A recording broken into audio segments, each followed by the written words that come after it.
Olá, meus amigos, meus irmãos do Lar Irmã Esther de Guaíba e também os demais companheiros que nos assistem através dessa live. Hoje estamos aqui para compartilhar com vocês o estudo e os ensinamentos que a doutrina espírita nos oferece. Que possamos envolver todas as pessoas ligadas a nós neste momento, para que elas recebam à distância pelas ondas da internet e também do nosso pensamento os eflúvios balsâmicos que deverão ser canalizados pelos benfeitores espirituais. E é deles também, os nossos amigos do mundo maior, que contamos com a proteção, o amparo e a inspiração para o trabalho deste dia. Hoje combinamos então com os nossos irmãos que organizam as atividades do lar que iríamos falar sobre o capítulo 20 do Evangelho segundo o Espiritismo, os trabalhadores da última hora. Então é sempre bom resgatar aquela passagem do Evangelho para que a gente consiga se situar nesses tempos tão desafiadores que a humanidade está passando com a pandemia. Conta-se que um senhor precisava de trabalhadores para a sua vinha. E aí, na primeira hora do dia, era madrugada ainda, quando seus servos saíram à rua para convidar pessoas para trabalhar na vinha. Encontrou algumas pessoas pela rua e das poucas que encontrou, algumas aceitaram trabalhar na vinha do Senhor e vieram fechar o contrato que naquela época era de boca, vamos dizer assim. E o Senhor combinou: vocês trabalham na minha vinha até a última hora do dia e eu pago 10 moedas para o salário de vocês. Os trabalhadores aceitaram e logo lançaram mão na terra para trabalhar. Na medida que o dia foi avançando, o Senhor percebeu que ainda faltava trabalhadores e tinha muita atividade ainda. Então pediu que seus servos fossem à rua para resgatar mais colaboradores para a vinha. E assim fizeram os seus servos e convidaram mais trabalhadores. Mais uma vez, alguns declinaram do convite, mas outros aceitaram. Chegando já perto do meio-dia, o Senhor combinou com eles: eu pago 10 moedas para vocês trabalharem até a última hora. E eles aceitaram.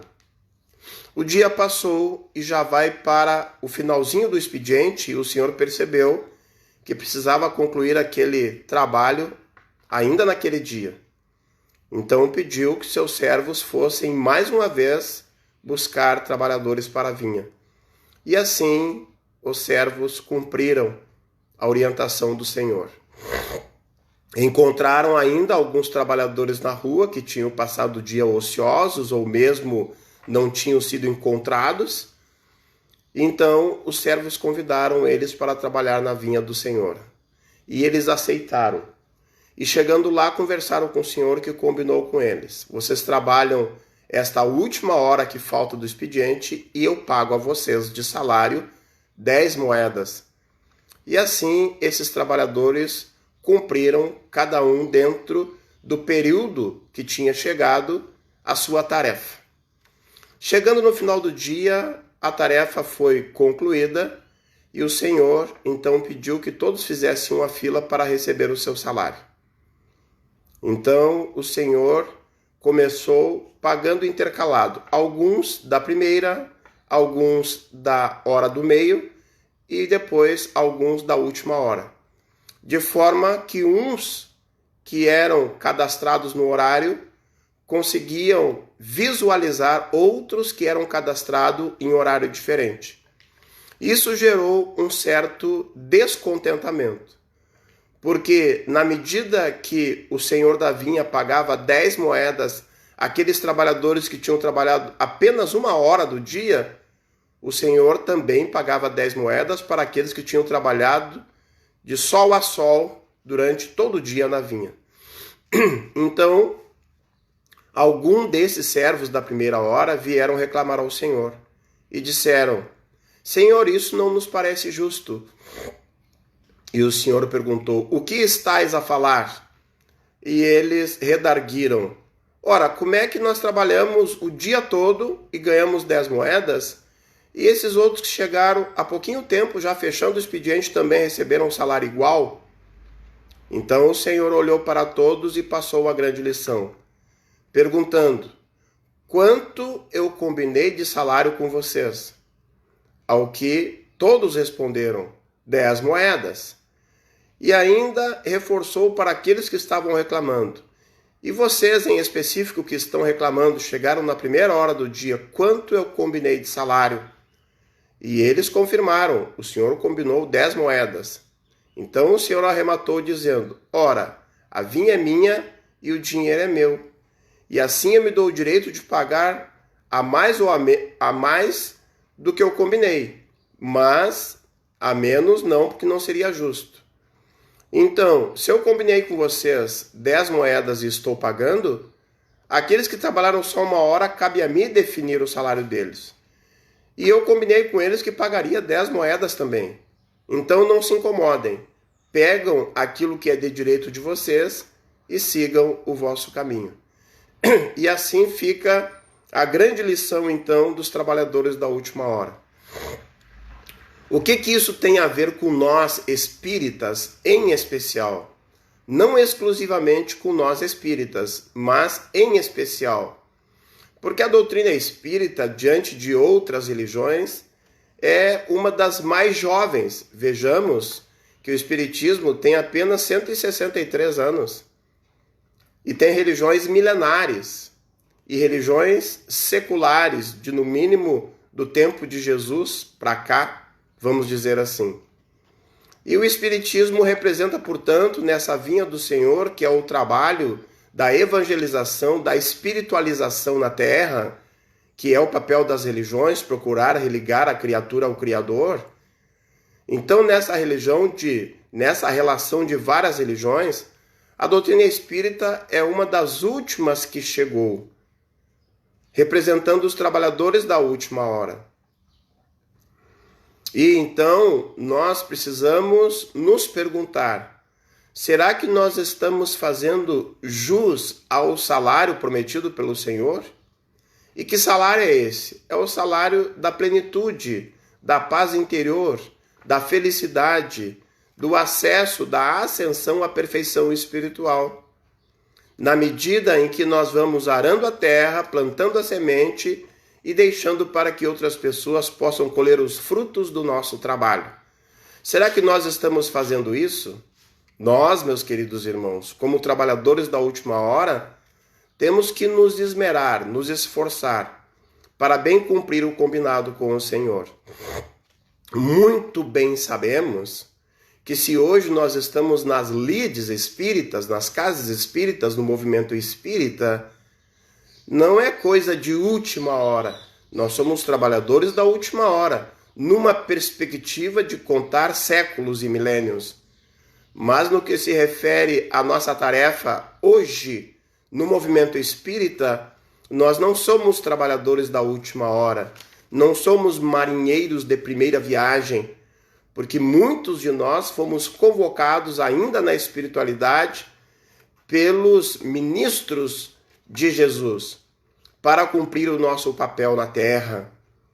E diante desse momento difícil da pandemia, nós estamos sendo testados, provados na nossa fé, nas nossas convicções. Se nós aprendemos o que a doutrina nos ensina, se nós estamos tentando seguir as pegadas de Jesus através do seu evangelho sacrossanto, então agora é a hora do testemunho. Será que nós estamos enclausurados no nosso egocentrismo, com medo de pegar a contaminação? Bom, vamos seguir sim as orientações médicas das autoridades de saúde, das autoridades governamentais.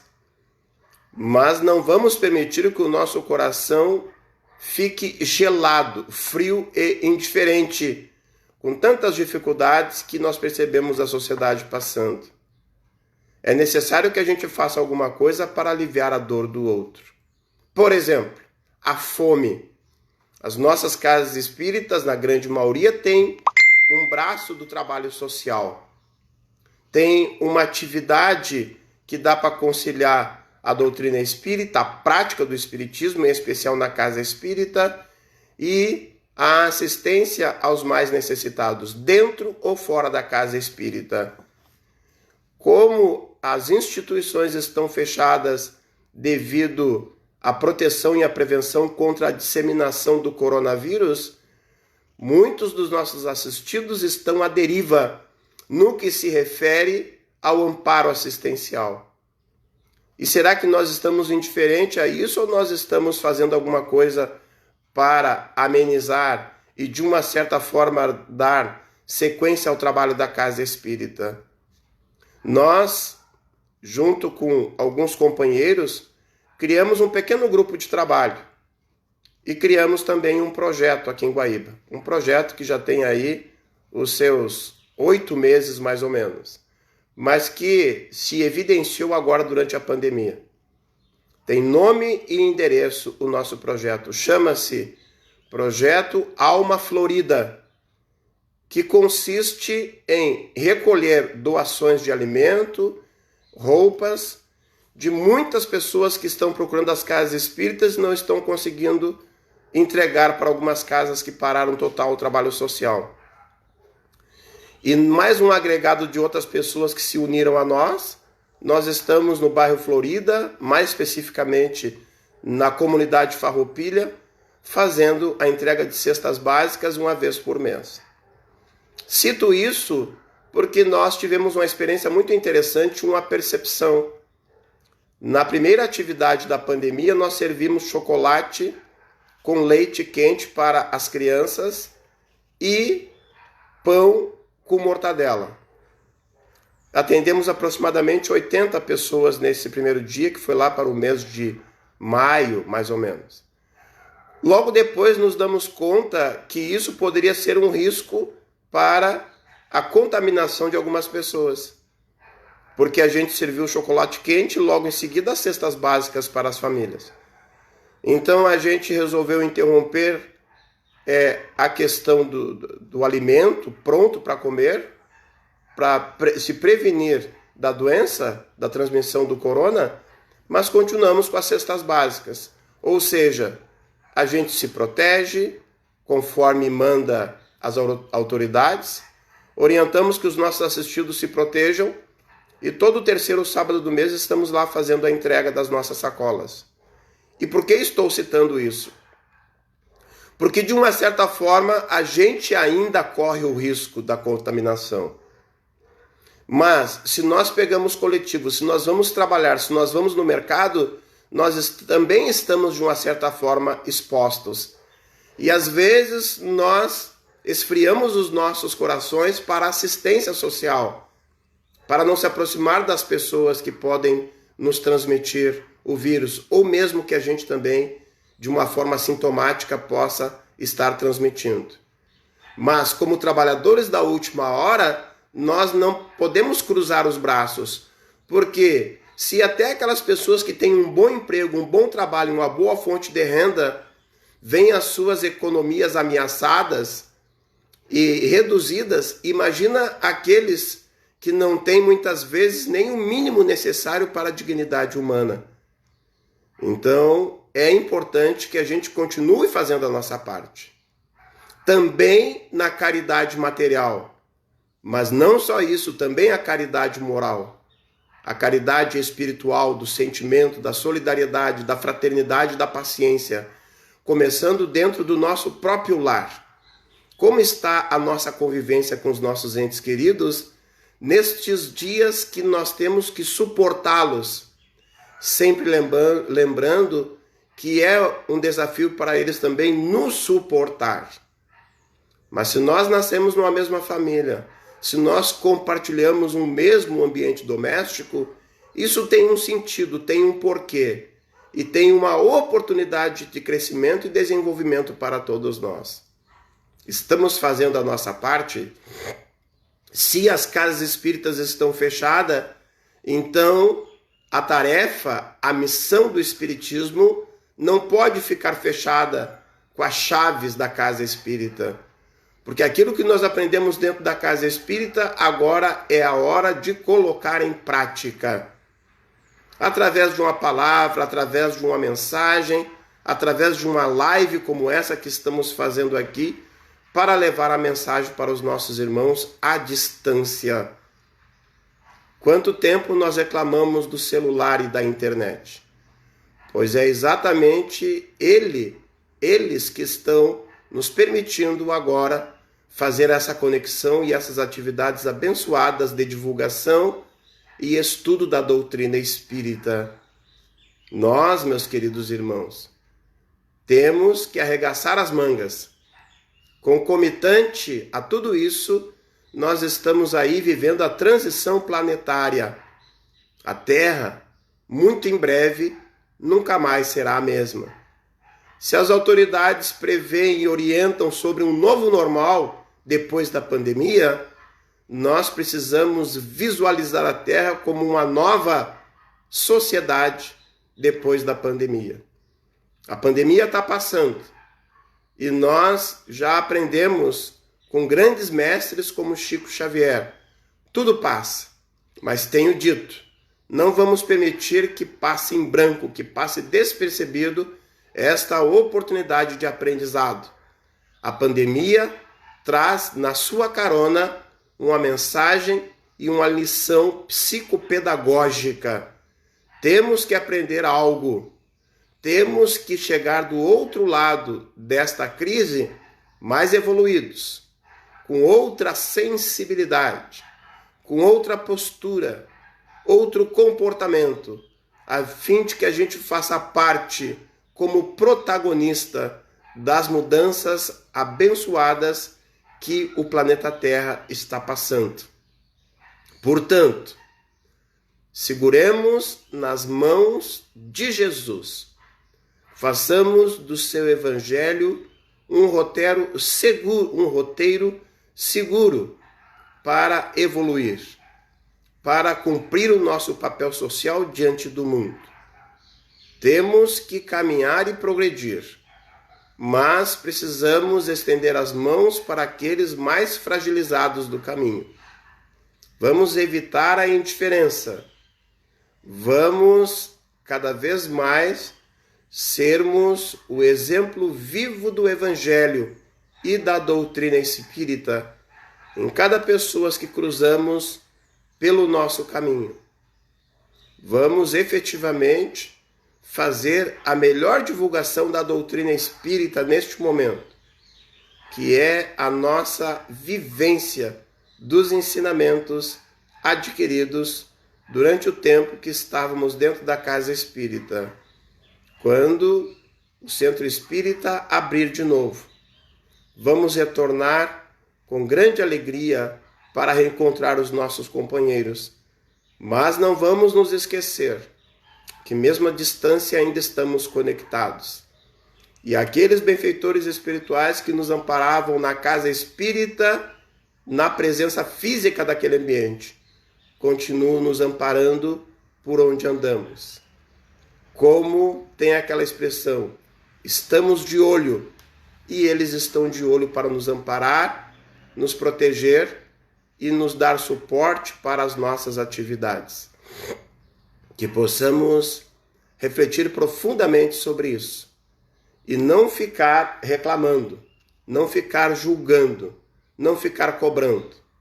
Se a gente quiser inserir os ensinamentos dessa passagem do Evangelho, não na relação com outras religiões, mas na relação com nós mesmos, espíritas, poderíamos pensar assim: tem aqueles veteranos da casa espírita, como o próprio Luiz Alberto, que está há 38 anos trabalhando na casa espírita, mas tem aqueles que chegaram agora, faz 6 meses, 1 ano, 2 anos, E quais são os mais importantes? Aqueles que chegaram há 40, 50, 20, 10 anos ou aqueles que chegaram agora ainda em 2020? Todos somos importantes. Até é interessante a gente olhar numa perspectiva. Dizer assim, ninguém é importante para poder igualar a todos. Não, meus amigos. Nessa situação nós devemos nivelar por cima. E ao contrário de dizer que ninguém é importante, dizer todos somos importantes na vinha do Senhor. Porque se cada um não fizer a sua parte, quando chegar no final do dia, a vinha não vai estar suficientemente separada com os frutos sazonados da mensagem do Evangelho de Jesus, para distribuir aos sedentos do caminho. Portanto, que possamos aprender cada dia mais, em todas as oportunidades que a vida nos oferecer, dentro de casa, na via pública, no trabalho, que possamos estarmos atentos para esta grande mestra e professora que é a pandemia, e que neste momento está nos submetendo à palmatória. Está doendo, está sofrido, estamos com medo, em especial aqueles mais atingidos no seio de suas famílias. Mas é necessário a união, a fé, a solidariedade e a paciência, a fim de que possamos passar por isso, mas não passar despercebido, como eu já disse. Sairmos disso, sairmos dessa situação mais maduros, mais conscientes, mais humildes, menos egoístas, menos avarentos, menos vaidosos, deixando nascer, ressurgir, desabrochar o homem novo, a pessoa nova, o espírito que está habitando dentro de nós, essa centelha divina criada por Deus. No fundo, todos nós temos um anjo, mas o nosso anjo ainda tem uma certa sonolência. É necessário acordar o anjo para que a nossa sociedade possa efetivamente se transformar num mundo melhor, porque a nova era já chegou. Ao encaminhar o encerramento dos nossos estudos e das nossas reflexões na tarde de hoje, nessa quarta-feira que estamos falando para os companheiros do Lar Irmã Esther e todos aqueles que nos assistem pelo Facebook. Vou encerrar contando uma história. Tenho dito que se eu faço uma palestra e não conto uma história, não é eu. E a história, ela sempre nos facilita registrar a mensagem. E eu, como não sou filho de pai bobo, copio o maior contador de história que a humanidade conheceu. Ele mesmo, Jesus de Nazaré, que falava por parábolas. E essa pequena historinha é para rir e refletir. Como sempre eu falo, não é obrigada a rir, mas é imprescindível refletir. É lá do interior, da minha terra natal, Cachoeira do Sul, e a minha avó que me contou essa história. E eu tinha a minha avó como uma pessoa que jamais poderia me mentir. Então eu acredito que essa história é verdade. Um homem muito pobre, pedinte, era muito conhecido na cidade. Todos lhe tinham amizade e carinho, e sempre lhe alcançava algum alimento, algum agasalho, na medida que ele batia nas portas e pedia na via pública. Esse homem veio a falecer. Então, ainda naquele tempo, que a minha avó era moça, os velórios eram na própria residência e depois saíam em cortejo pela cidade carregando o caixão até o cemitério. Então conta-se que esse homem morto estava seguindo o cortejo, carregado o seu caixão por alguns voluntários da cidade e alguns amigos seguindo a pé e outros a cavalo até o cemitério. Como todos sabem, Cachoeira do Sul é a capital do arroz. Lá pelas tantas, o cortejo passa por um fazendeiro que deslocava em sentido contrário, montado no seu cavalo. E ele meio que parou o cortejo e perguntou: quem é que morreu? E aí as pessoas responderam: morreu o seu Antônio. O quê? O seu Antônio, aquele que pedia, que era amigo e todos nós ajudávamos? E o pessoal respondeu: exatamente, o seu Antônio morreu. E então o fazendeiro perguntou: mas ele morreu de quê? E as pessoas responderam: ele morreu de fome. Mas como morreu de fome? Apesar de não gostar de trabalhar, todo mundo ajudava ele. E aí o pessoal, pois é, de repente ele desapareceu uns dias e depois apareceu morto. E certamente foi de fome. E então o fazendeiro bradou em voz alta: mas que coisa séria aconteceu uma coisa dessas?